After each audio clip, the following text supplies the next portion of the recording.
Thank you all for being here.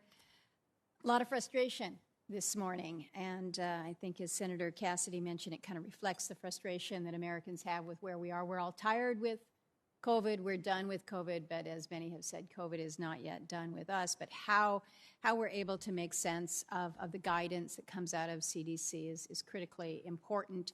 Alaska was very early on in making sure that the vaccine was available to all very quickly, and as a consequence, we were pretty proud of the fact that our numbers of vaccination were strong, and we were #1 in the country. But when you start out first, you also then are the forerunner in demonstrating what it means to really see this vaccine hesitancy, and we're seeing that play out in different ways, in different shapes.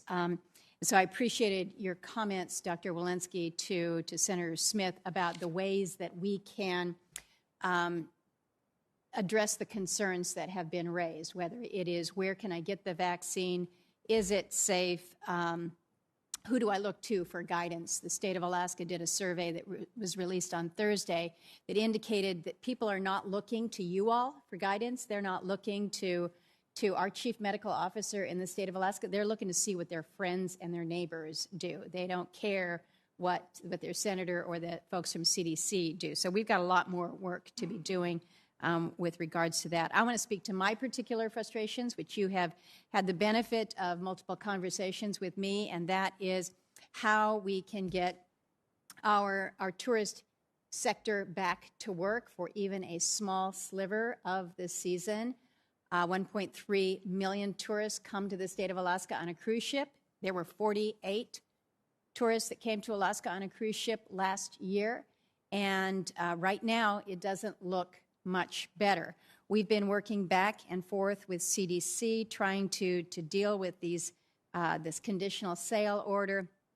After many months of requests, we finally get to a place where we think we've got some guidance out there. I just, at 11:30, got new information that the CDC's last tranche of guidance still requires additional guidance to be published. And they say, yes, it's minor, but the fact of the matter is it is still yet one more gate that has to be gone through.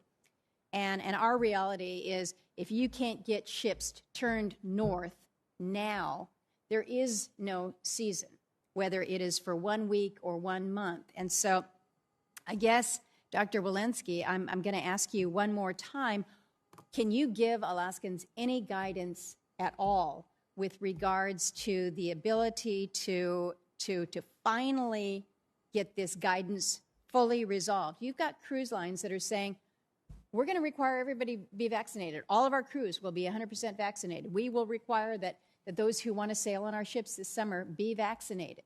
Those in the communities who are welcoming them are also equally committed to the vaccine. So should I just tell folks back home, don't even bother ramping up your seasonal operations because it's just not coming? We can't get that guidance from the CDC? First of all, Senator, let me congratulate you and Alaskans for getting vaccines into arms because you have been a role model in being able to do that. With regard to sail, I was here in March. We were waiting on 2A guidance. That 2A guidance of working with ports has since come. We have been now engaging, as I noted, we do with schools, with our consumers, with our key stakeholders. We have had twice weekly calls now with the cruise ship industry to understand how they are interpreting their guidance and what they need in order to be able to get boats back in the water. That is our goal for this season. Midsummer was our goal. 2A has been released. 2B has been released. Our guidance on how we get trial voyages into the water, as well as Step 3 released, how you get conditional sale certificates. All three of those have been released. We have been in this dialogue with the industry so that we can understand what are the challenges in the current guidance that are hard to be met, and we are actually having these conversations and then going back and addressing those challenges. We had a dear colleagues letter that went out after 2A, and we have others that are in the works. So we are working with those in the industry to do our best to get ships back in the water this season, and we have actually agreed to a 5-day turnaround when those proposals come to us. Well, it was news to me again, just see that there is yet another thing that has come up just this morning. So I'd ask you to take a look at that. My time is expired here, but I must raise this fishing mask mandate. If you think about those mandates that really don't make sense, the fact that the Coast Guard is requiring, because it's federal law out there, that persons traveling on a conveyance or at a transportation hub wear a mask for the duration of their travel. So I've got fishermen, commercial fishermen that are out there in the water. I've got crabbers and salmon fishermen and cod fishermen that are trying to deal with a mask because they're concerned about failure to comply.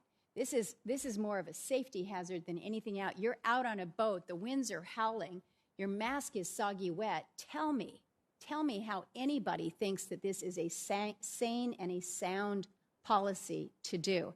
So we've got a situation right now where the fishermen are more concerned about the liability in failing to have the mask on rather than prudent marine safety protocols. This is absolutely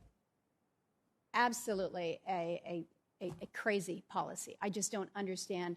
I don't understand how we put our Coast Guard men and women in a situation where they know that safety is at issue, a broader safety issue than the fear of transmission when you are outdoor in the elements and you are now being required to wear a mask. So I would hope that the CDC would reconsider this quickly. We're in the process of finalizing industry-specific guidance for exactly this reason. Thank you. Thank you. Thank you, Madam Chairman. Thank you.